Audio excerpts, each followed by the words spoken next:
한 주간을 어떻게 보내셨습니까? 지난 한 주간 광야의 삶을, 광야의 길을 지나가며 어떤 모습으로 지나가셨습니까? 지난 한 주간 또 최근에 저는 광야를 지나며라는 찬양을 많이 들었습니다. 이 찬양의 가사를 보면 이렇게 시작을 합니다. 왜 나를 깊은 어둠 속에 홀로 두시는지, 어두운 밤은 왜 그리 길었는지, 나를 고독하게, 나를 낮아지게 세상 어디도 기댈 곳이 없게 하셨네. 광야에 서 있네. 주님만 내 도움이 되시고, 주님만 내 빛이 되시는, 주님만 내 친구 되시는 광야. 주님 손 놓고는 단 하루도 살 수 없는 곳 광야에 서 있네.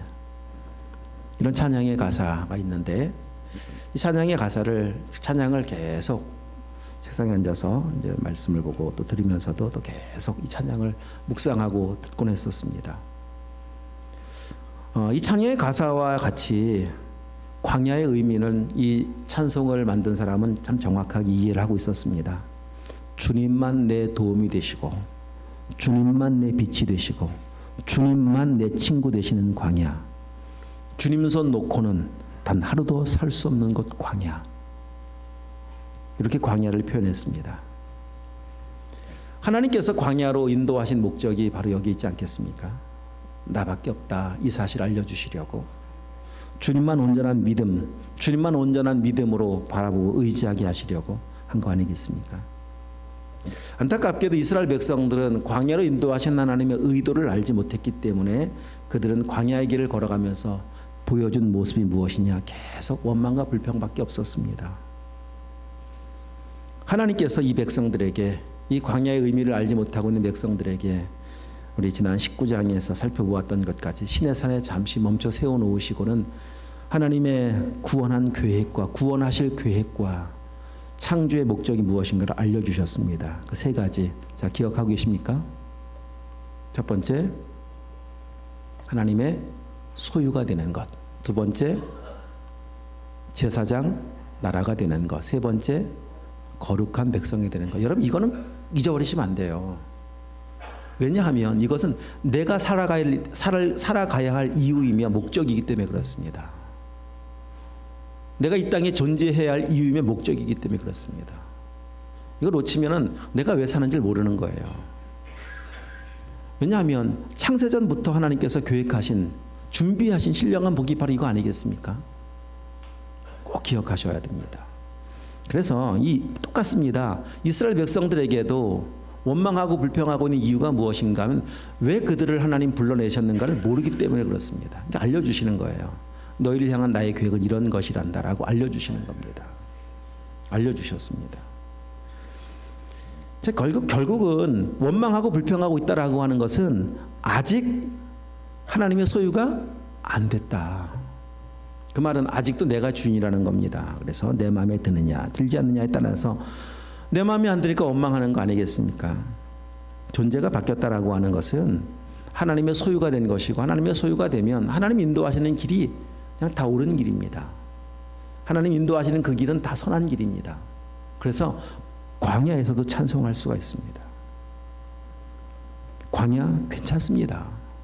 주님만 내 도움 되시는 곳인데, 여러분, 그렇게 진짜 이게 그냥 어떤 사람의 이야기로 전달받은 노래 가사가 아니고 성경의 말씀이 지식적인 내용이 아니라 이게 내 고백이 됐다고 생각해 보십시오.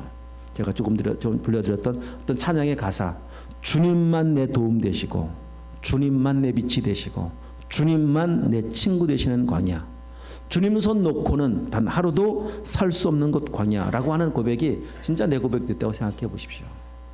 광야의 삶이 얼마나 거기에 감동의 시간이 매일매일 반복될 수가 있겠습니까?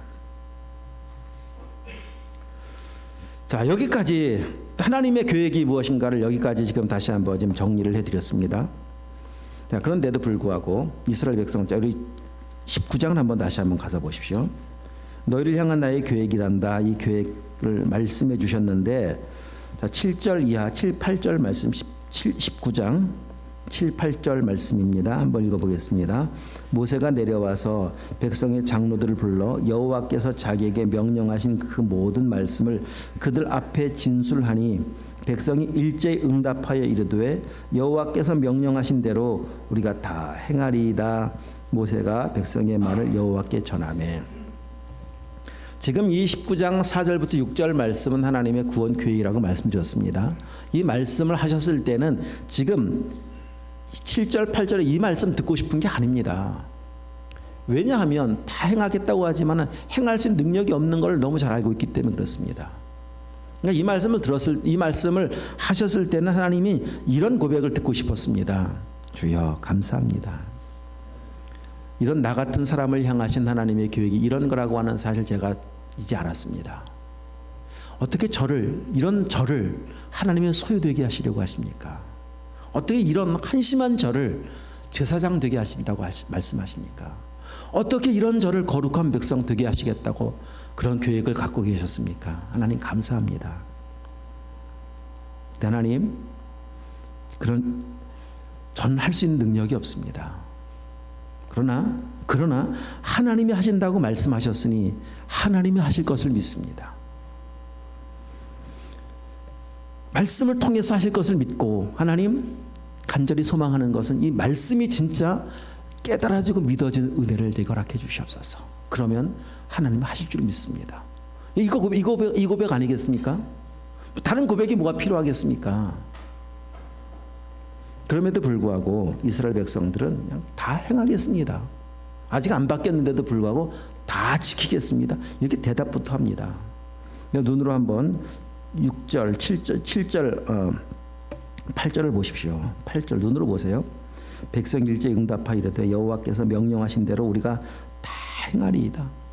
이 고백만 놓고 보면은 얼마나 믿음이 좋아 보입니까? 그러나 정말 믿음이 있는 걸까요? 믿음의 말이 아닙니다. 진짜 믿음이 없기 때문에 나오는 말이에요. 정말 믿음에 이런 말 못합니다. 어떻게 다 행할 수가 있겠습니까? 이렇게 대답하고 있는 이 백성들이 그 속마음, 이 존재가 무엇인가, 이 말 대답 속에 담기는 의미가 무엇인가 알아야 합니다. 첫 번째는 무슨 의미를 담고 있는가 하면 우리가 다 행하겠습니다. 이 말 속에는 하나님 도움 필요 없습니다. 이 대답의 의미 안에 그런 것이 있습니다. 하나님의 말씀 속에 담겨 있는 계획들, 소유가 되고 제사장이 되고 거룩한 백성이 된다라고 하는 것은 이제 하나님의 형상을 닮아가는 것인데, 하나님의 형상, 하나님은 어떤 분이십니까? 이 대답 속에 이런 것이 있습니다. 하나님은 사랑이 하나님인 걸 알고 있습니다. 그런데 하나님의 사랑, 하나님께서 원하시는 사랑, 제가 하나님처럼 할 수 있습니다. 저 도와주지 않아도요, 제가 얼마든지 하나님처럼 사랑할 수 있습니다. 하나님 거룩하신 분이시죠? 제 노력으로 하나님처럼 거룩해질 수 있습니다. 저 할 수 있습니다. 이런 대답에 담겨 있습니다. 이 대답 속에 이런 의미가 담겨 있습니다. 자, 눈으로 4절 말씀 다시 올라가 보십시오. 내가 애굽 사람에게 어떻게 행하였음과 내가 어떻게 독수리 날개 너희를 업어 내게 인도하셨음을 너희가 보지 않았느냐. 이 말씀은 이들과 아무 상관이 없습니다. 자기 힘으로 왔습니다.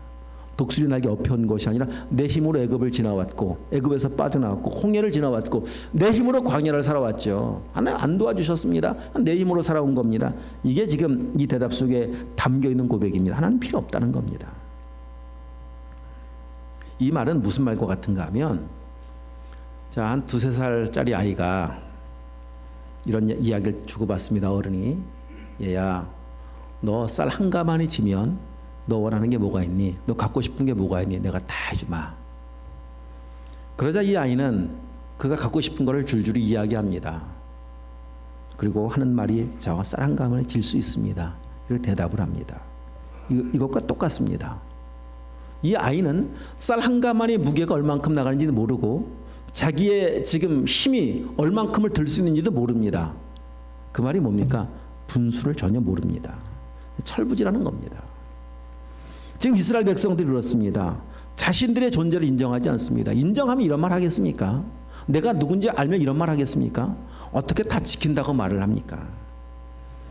두 번째 의미는 뭐냐? 다 행하겠습니다라는 두 번째 의미는 빨리 고생 끝내고 싶다는 거예요. 존재가 바뀌지 않은 사람들은 다 똑같습니다. 뭐든지 빨립니다. 빨리 광야 지나가고 싶습니다. 빨리 문제에서 벗어나고 싶습니다. 빨리 문제 해결되고 싶습니다. 여러분 왜 그렇게 빨리 가나안 땅 들어가고 싶어 하겠습니까? 그곳에 가서 하나님 나라 세우시려고요? 하나님께서 주신 사명 감당하시려고요? 절대 아니죠. 빨리 내가 가서 내가 원하는 내 나라 만들고 싶은 겁니다. 이 사람에게는요 하나님의 나라 관심 없어요. 하나님 존재도 관심이 없습니다. 오직 자기밖에 없습니다. 그러니까 지금 똑같아요. 하나님 앞에 나와서 말씀을 들으면서 아멘, 아멘. 여러분 반응하시죠? 언제 아멘 하십니까? 진짜 여러분 아멘이 이때 나와야 돼요. 성령께서 말씀을 조명해 주시고 성령께서 깨닫게 해주시고 성령께서 알게 해주셨고 믿게 해주셨을 때 그때 아멘 하시는 거예요. 아멘을 그때 하면 그 성령이 조명해 주심 가운데 말씀이 아멘 되어지면은요 그 아멘은 어디까지 연결되는가 하면 삶까지 연결됩니다. 맞습니다. 제가 그렇게 못 살았습니다. 제가 살아야죠. 그리고 삶으로 순종하기 시작해요. 그러나 그렇지 않은 그냥 단지 내가 좋아서 아멘 한 것은요 여기서 끝나요. 일반적으로 그렇지 않습니까? 내가 좋아하는 말씀 아멘. 사실 요즘은 진짜 심각한 경우에 집회들을 좀 보게 되어집니다. 아무 의미 없는데도 막 아멘을 합니다. 사람 욕을 하는데도 아멘을 합니다. 쌍욕을 해야 되는데도 아멘하는 집회를 보았습니다. 여러분 이게 정상적인 겁니까? 잡아 죽여야 된다고 하는데도 아멘을 합니다. 무슨 이런 아멘이 있습니까?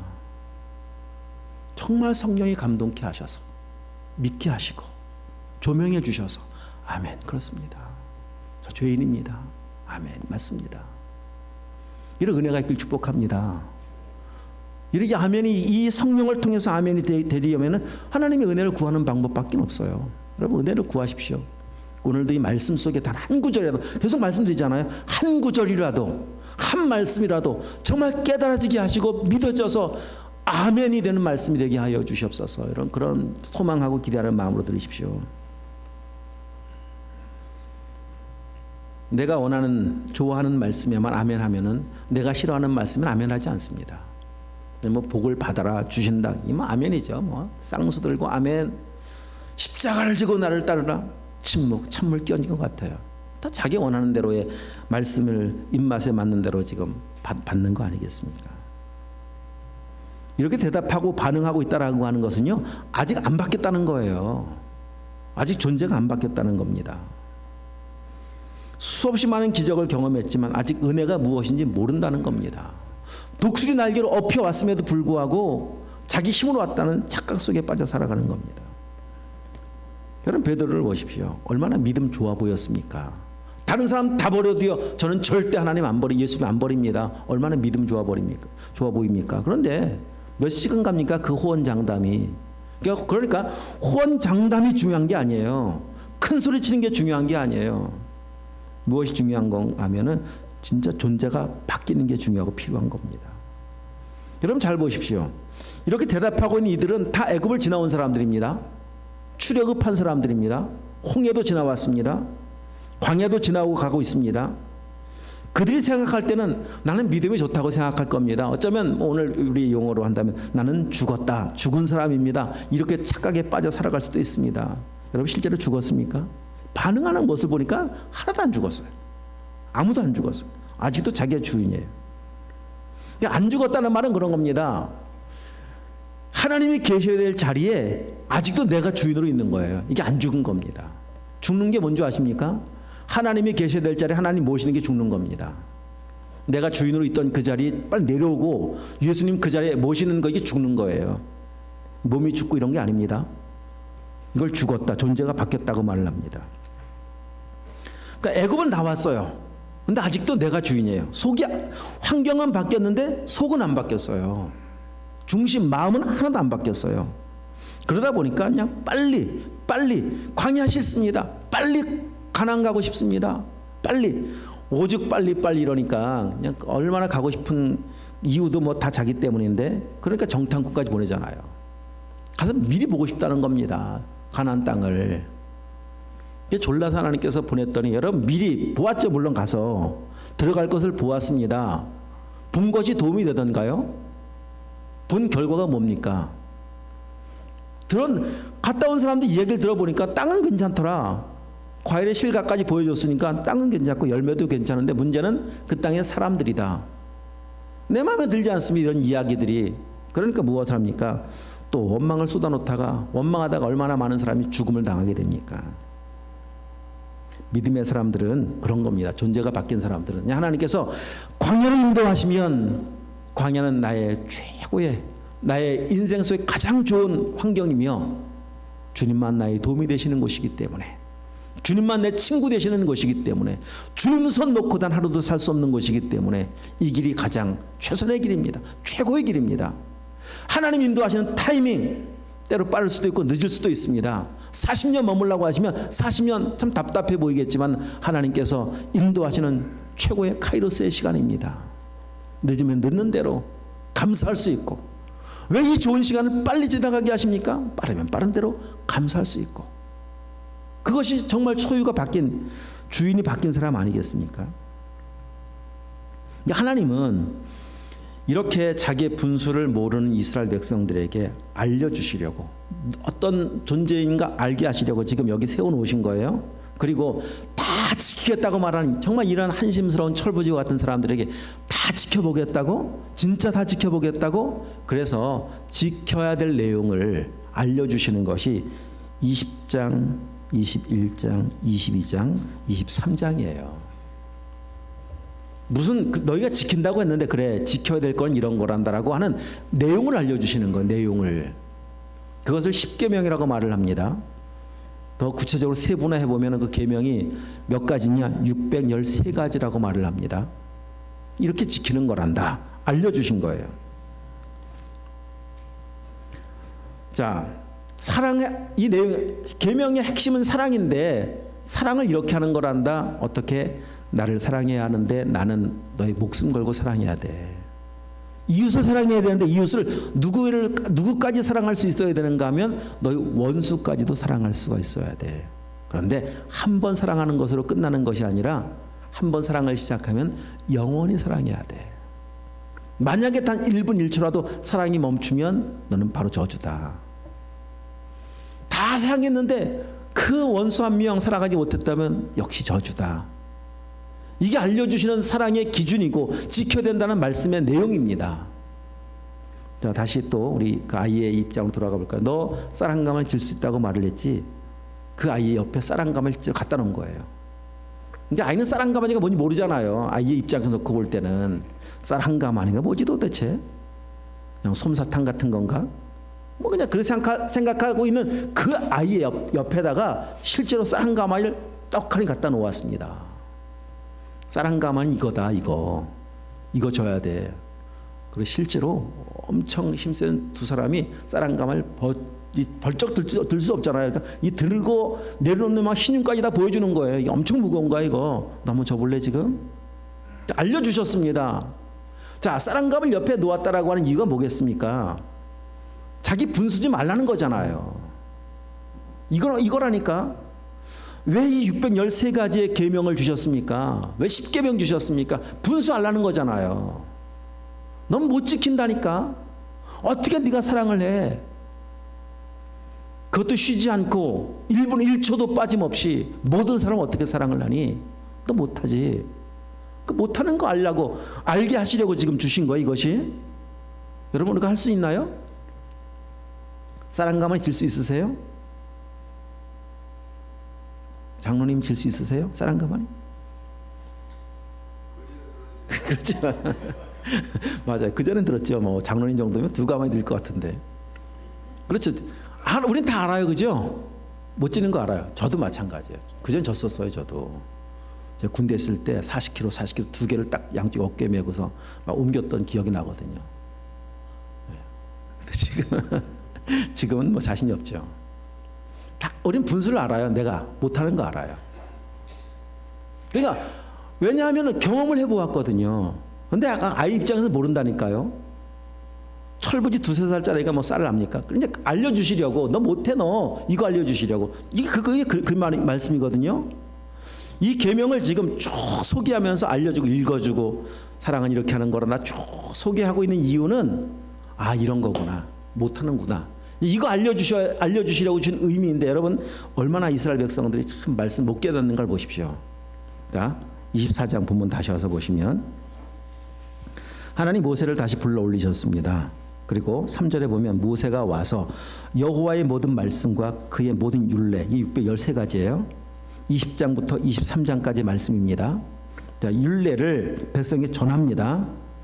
자, 그들이부터 시작. 그들이 한 소리로 응답하여 이르되 여호와께서 말씀하신 모든 것을 우리가 준행하리이다. 이렇게 또 대답을 합니다.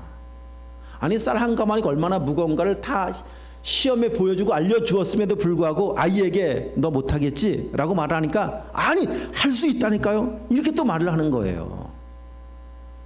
참 답답하죠, 그죠? 어른의 입장에서 볼 땐 하나님 입장에서 얼마나 답답하겠어요. 이 상황이 지금 참 그러니까 이 말씀을 깨닫는다, 이게 믿는다라고 하는 것이 진짜 은혜 아니면 안 됩니다.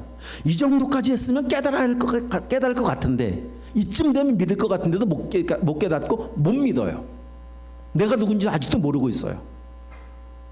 은혜 아니면 말씀 한 절 못 깨닫습니다. 성령의 강력하신 조명하심 아니면 말씀 한 구절 못 깨닫습니다. 은혜를 오늘 우리에게 은혜가 필요한 거예요. 다 한다고 하자. 눈으로 계속 말씀 보세요. 제가 이제 소개합니다. 모세가 여호와의 모든 말씀을 이제는 기록하게 합니다. 기록하고 이른 아침에 일어나 산 아래에 제단을 쌓고 말씀을 기록했습니다. 제단을 쌓습니다. 12지파 12기둥을 세웠습니다. 이스라엘 자손의 청년들을 보내 여호와께 소로 번제와 화목제를 드리게 합니다. 모세가 그 화목제 드린 피를 양푼에 담아 가지고 옵니다. 그리고 와서 제단에 뿌리고 언약서를 가지고 옵니다. 자, 지금 이 내용은 어떤 내용인가 하면 다 지키겠다고 말한 그들과 이제 계약을 맺겠다는 거예요. 계약서가 되었습니다. 그 말은 무슨 의미를 또 담고 있는가 하면 그래 너희가 지키겠다고 말한 이 내용 하나하나 기록하마. 짧게 10계명으로 합시다. 10계명 나 외에 다른 신을 두지 말라 라고 시작해서 맨 마지막에 탐내지 말라 쫙 썼습니다. 이 계약한 대로 이제 사인을 해야 되는데 계약한 대로 지키면 너희 원하는 거 내가 다 해주마. 내가 약속한 복 다 해주마. 그런데 만약에 못 지키면 계약은 그런 거잖아요. 못 지키면 저주를 받아야 돼. 이런 상황 앞에 지금 처해 있는 겁니다. 이 백성들이. 그러면 이때라도 정신 똑바로 차려야죠. 지금 굉장히 중요한 시간이잖아요. 사인하면 끝난다니까요. 이 상황 앞에서 이스라엘 백성들이 뭐라고 대답하는 걸 보십시오. 못합니다 이게 아닙니다. 자, 7절 시작. 언약서를 가져다가 백성에게 낭독하여 듣게 하니 그들이 이르되 여호와의 모든 말씀을 우리가 준행하리이다. 계속 지키겠답니다. 좋습니다. 사인하십시다. 이렇게 사인을 한 겁니다. 그래서 사랑해서 주신 말씀 계명이 법이 됐어요. 율법이 됐습니다. 여러분 법은 왜 존재합니까? 법은 살려고 존재하는 거 아니에요. 법이 있어서 상 주려고 법이 있습니까? 법은 벌 주려고 법이 있어요. 교통사고 여러분 10년 20년 무사고 운전하셨다고 상 받은 적 있으세요? 10년 20년 무사고로 운전하셨다가도요 딱 한 번 신호 위반하면 바로 딱지 끊어요. 그게 법입니다. 법. 사랑해서 주신 계명이 법이 되어 이제 이 법을 지켜야만 되는 존재가 되어버리고 말았습니다. 그런데 여러분 하나님은 변함없는 사랑이신데 만약에 여러분 그냥 계약서에 사인만 하고 법만 딱 공포하고 끝났다면은요 그냥 죽는 거예요. 그 말은 무슨 의미인가 하면 그래 너 아이와 대화를 주고받던 계약서에 사인을 했거든요. 자 이제 사인했지. 너 진다고 했지. 알았어. 기다려. 어린이 번쩍 들어서 사인한 거니까 진다 그런 거잖아요. 못 진다 그랬으면 안 올릴 텐데 자기가 진다고 막 그렇게까지 막 큰 소리를 쳤으니까 올려놔야 되잖아요. 올려놓는 거예요. 이게 법입니다. 법대로면 그렇게 해야 돼요. 법만 남아있으면 그러니까 우리는 소망이 없어요. 법이 되어버리고 나면은 고린도후서 2장에 보면 율법은 죽이는 것이라고 말씀하세요. 영은 살리는 것이고. 근데 여러분 놀랍게도 하나님의 은혜는 12절에 있습니다. 12절. 자 12절 읽겠습니다. 여호와께서 모세에게 이르시되 너는 산에 올라 내게로 와서 거기 있으라. 내가 그들을 가르치도록 내가 율법과 계명을 친히 기록한 돌판을 내게 주리라. 이게 은혜입니다. 하나님께서 모세를 다시 불러 올리셔서 무엇을 주시겠다? 두 가지입니다. 율법과 계명을 기록한 돌판을 주마. 율법은 이 사인한 계약서 법이고 십계명이고, 계명이 무엇입니까? 이게 복음입니다. 복음도 함께 주마. 이게 하나님의 은혜인 거예요. 은혜. 자, 이스라엘 백성들 지금 보고 있지만 은혜 받을 자격이 있나요? 지금 이들이 얼마나 한심합니까? 전혀 깨닫지 못하고 자기 분수 모른 채 그냥 내가 하나님 없어도 된다니까요, 하나님 필요 없다니까요 말하고 있는 그들 가운데 하나님은 하나님의 창세전부터 계획하셨던 그 은혜와 사랑을 포기하지 아니하시고 계속 보여주시고 말씀해 주시고 알려주시는 영원히 변함없으신 하나님의 사랑 아니겠습니까? 하나님이 원하시는 것은 우리의 율법이 아니라 계명이 되는 것이고, 계명의 사람, 누구에게 계명이 되는가 하면, 어떤 사람에게 계명이 되는가 하면 진짜 존재가 바뀌어지면 똑같은 말씀이 계명이 돼요. 이게 율법과 계명의 차이는 이런 겁니다. 자, 계명이 된 사람은 이제 존재가 다 바뀌어지고, 계명이 된 사람이 이런 겁니다. 자, 너희가 서로 사랑해라. 자, 그러면 여러분 계명이 됐다고 생각해 보십시오. 여러분 사랑하십시오 라고 말하면 어떻게 대답해 봤습니까? 사랑하십시오. 아멘이 되면, 먼저 아멘이 되면 안 돼요. 아멘은 분명히 맞긴 맞는 거지만은 사랑하십시오. 계명이 된 사람이 이런 겁니다. 하나님 전 못합니다. 저 같은 것이 어떻게 사랑을 합니까? 그러나 내 안에 계신 주님이 도와주시면 할 수 있습니다. 이게 계명이 된 거예요. 계명이 됐다라고 하는 걸 자기 분수로 아는 거예요. 쌀가마질 수 있냐? 저 같은 게 어떻게 쌀가마를 져요? 저 못 져요. 그러나 하나님 은혜 주시고 도와주시면 할 수 있습니다. 이게 바울이 고백하지 않습니까? 내게 능력 주시는 자 안에서 제가 할 수 있습니다. 이게 계명이 된 사람입니다. 아직 계명이 안 된 사람은, 내가 주인 된 사람은요, 사랑해라, 할렐루야, 아멘, 당연히 사랑해야죠. 저는 사랑할 수 있습니다. 이게 율법입니다.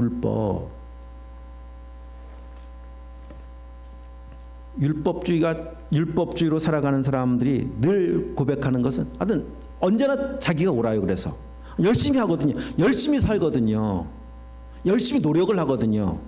노력하는 게 율법주의입니다. 근데 율법과 계명의 큰 차이가 뭔지 아십니까? 계명이 된 사람은요, 열심히 뭔가 말씀대로 살아가면서 도와주시면 할 수 있습니다. 그리고 이제 저는 주님의 은혜 가운데 어떤 일을 감당하잖아요. 감당하면서도 계명이 된 사람은요, 그 일을 하면서도 주님 저는 부족합니다. 주님 저는 이것밖에 못합니다. 그 일을 하면서도 하나님 앞에 참 저는 부끄럽습니다. 이게 계명입니다. 계명이 된 사람의 모습입니다.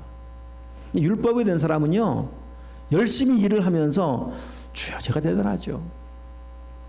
저는 이런 사람입니다. 여기 누가복음 18장에 가서 보시면은요, 세리와 바리새인의 기도가 나와요. 거기 보면은 기도라고 하는 똑같은 형식의 취해 기도를 하고 있는데 태도가 너무 달라요. 바리새인은 어떻게 기도한 줄 아세요? 바리새인은 주여 저는 저런 인간들과는 종자 자체가 다릅니다. 저 토색하고 간음하는 저 세리와는 차원 자체가 다릅니다. 주여 저 아시지 않습니까? 일주일에 2번 금식합니다. 11조 꼬박꼬박 드립니다. 알고 계시지 않습니까? 저 대단한 사람인 거 알고 계시지 않습니까? 이게 바리새인의 기도입니다. 근데 세리의 기도는 어떤지 아십니까? 주여 저를 불쌍히 여겨주시옵소서. 저는 죄인입니다. 기도하면서도 이런 고백을 해요. 기도하면서도 저는 죄인입니다. 이런 고백을 해요. 열심히 봉사하면서도 주여 저는 죄인입니다. 어떻게 저에게 이런 일을 맡겨주셨습니까? 감당할 수 없는데 어떻게 제가 이런 일을 하고 있습니까? 내 평생 지나온 것이 다 은혜입니다. 근데 이게 이제 계명이 된 사람의 고백이고요, 율법이 된 사람은 이런 고백 못합니다.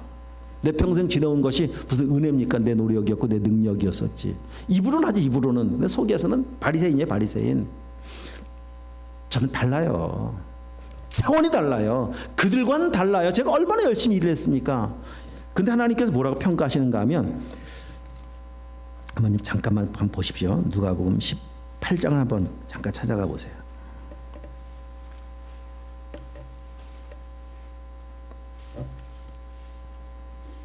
누가복음 18장 제가 소개했던 이 구절이 9절 이하부터 나와 있어요. 18장 9절 이하에. 자, 거기 보면 자기를 의롭다고 믿고 다른 사람 멸시하는 자 두 사람이 성전에 올라서 기도하더라. 하나는 바리새인, 하나는 세리. 10절 나와 있죠. 11절, 12절. 자, 13절 세리 기도입니다. 자, 14절 읽겠습니다. 14절입니다. 내가 너에게 이르노니 이에 저 바리새인이 아니고 이 사람이 의롭다 하심을 받고 그의 집으로 내려갔느니라. 무릇 자기를 높이는 자는 낮아지고 자기를 낮추는 자는 높아지리라 하시니라. 누가 의롭다고요? 바리새인 아니에요. 자기 의롭다고 인정하고 있는 바리새인 하나님 앞에 의롭다 인정을 받을 수 없습니다. 자기 힘이거든요. 자기 힘으로, 자기 노력으로 할 수 없는데 이게 이스라엘 백성들의 모습인 거예요. 지금 다 지킬 수 있습니다. 다 행할 수 있습니다. 그런 사람이 의롭다를 받는 게 아닙니다. 은혜를 아는 사람입니다. 자, 오늘 본문으로 다시 한번 와셔서 이제 말씀을 정리하겠습니다. 참 하나님의 사랑이 놀랍습니다. 그냥 율법만 딱 공포해버리고 쌀가마 딱 얹어놓고 가면 끝나는 건데도 불구하고 하나님 그렇게 하지 않는다. 하나님의 말씀 속에 하나님의 계획은 죽이는 게 아니라 살리는 거거든요. 살리기 원하신 하나님, 그분 자체는 생명이시기 때문에 그래서 모세를 다시 불러올리셔서 내가 계명도 주마, 살리는 법, 그 살리는 법, 계명이 무엇이냐, 살리는 방법으로 알려주고 계신 것이 자 오늘 출애굽기 25장 6장, 7장, 8장, 9장, 30장, 31장까지 나와 있는 내용인데 그 내용이 무엇이냐? 한마디로 말하면 성막이에요. 성막. 그리고 몇 년 전에 성막에 대해서 쭉 말씀을 들었었죠. 그러니까 성막은 한마디로 말하면 살리는 법이신 예수 그리스도이십니다. 하나님은 창세전부터 준비해 놓으셨던 그리스도를 이 백성들을 위해서, 우리를 위해서 살리실 방법이 무엇인가를, 복음의 내용이 무엇인가를 구체적으로 알려주시는 거예요. 그러니까 구약성경 전부는 다 오실 예수 그리스도에 대해서 말씀하고 있다고 말씀드렸었잖아요.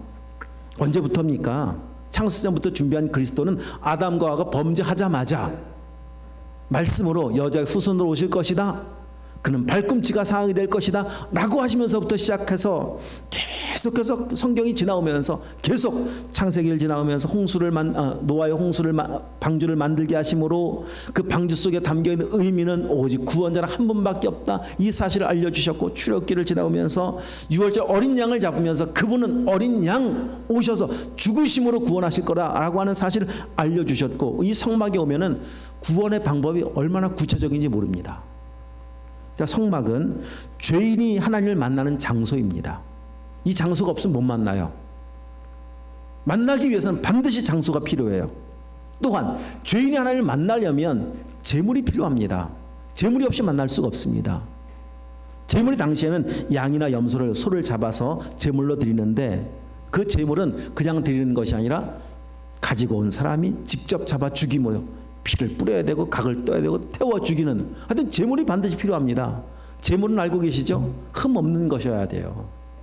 1년대 그 흠 없는 것이어야 번제로 사용될 제물이 될 수가 있습니다. 흠 없는 우리는 이제 보통 짐승 한 마리 잡든 뭘 하든 흠 있는 거 잡는 거 쉽잖아요. 어차피 버릴 건데 뭐 그냥 흠 있는 거 잡아버리지 뭐. 흠 없는 거 아깝잖아요. 그러니까 모든 것 속에 성막에 만드는 방법, 재료, 구조, 모든 것 속에 그리스도의 오심, 그리스도의 사실, 모습, 행하실 십자가의 내용이 아주 구체적으로 포함되어 있는 거예요. 흠 없는 분이시 오셔서, 죄 없는 분이 오셔서 내 대신 죽으실, 그 제물은 예수 그리스도 아니겠습니까? 자, 그러면 보십시오. 만날 장소가 있습니다. 제물도 있습니다. 장소와 제물이 있다고 제사를 드릴 수 있는 게 아닙니다. 거기에 또 한 가지가 더 필요하죠? 제사장이에요. 제사장. 제사장이 주관을 해줘야 돼요. 그 제사장으로 당신 아론을 세웠고 아론의 자손들을 제사장 세웠지만 하나님이 보실 때 이 아론의 제사장은 완전한 제사장이 못 된다. 왜냐하면 죽기 때문에 계속 바뀌거든요. 그러나 하나님께서 예비하신 제사장은 영원한 제사장, 죽지 않는 제사장, 완전한 대제사장이신 예수 그리스도. 그 제사장도 예수 그리스도예요.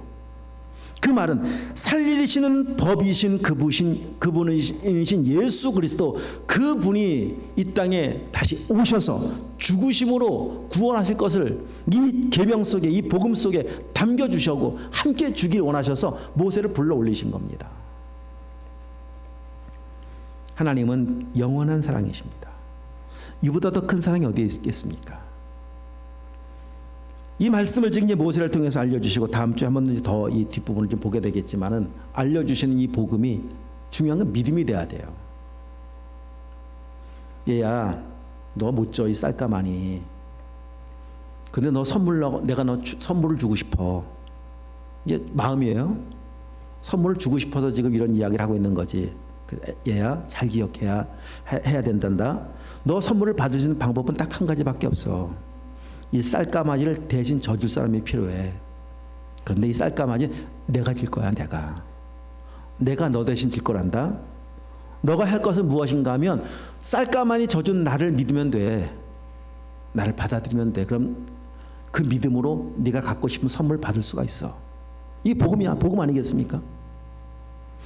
복음의 내용을 믿는 믿음이 필요한 겁니다. 이스라엘 백성들에게도 오늘 우리에게도. 복음이 믿음이 되면, 자, 말씀이 믿음이 되면 계명이 되는 거고, 복음이 되는 거고, 복음이 되면 존재가 바뀌어지는 것이고, 존재가 바뀌어지면 광야입니다. 지금 아직 광야의 길이 더 남았습니다.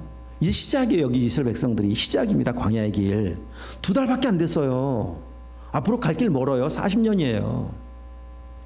진짜 존재가 바뀌어지면 남은 광야의 길 어떻게 간다고요? 찬송하며 가는 거예요.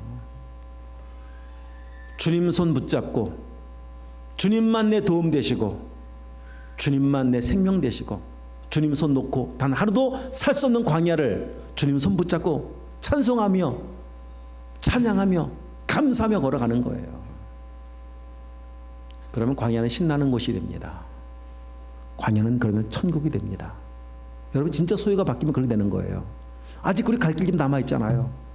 그죠? 인생의 광야의 길 좀 더 남아 계시죠? 오늘이 끝이 아니지 않습니까? 몇 년 더 남아있는지 아직 알 수는 없지만 남아 있어요. 진짜 바뀌어지면은요, 남아있는 인생의 광야의 길을 찬송하며 가는 거예요. 우리 태도에 달려 있습니다. 주님 다 준비해 놓으셨어요. 다 주셨어요. 오늘식으로만 다 주셨어요. 완벽하게 말씀하신 그대로 주셨어요. 정말 예수 그리스도를 믿는 믿음이 내 삶 가운데 실제가 되는 은혜가 있길 축복합니다. 말씀이 법이 아니요, 억지로 마지못해 행해야 되는 법이 아니요, 계명이 되어서 기쁘고 즐겁게 순종하며 걸어가는 이 광야의 길, 이 길을 걸어가시길 축복합니다. 기도하도록 하겠습니다.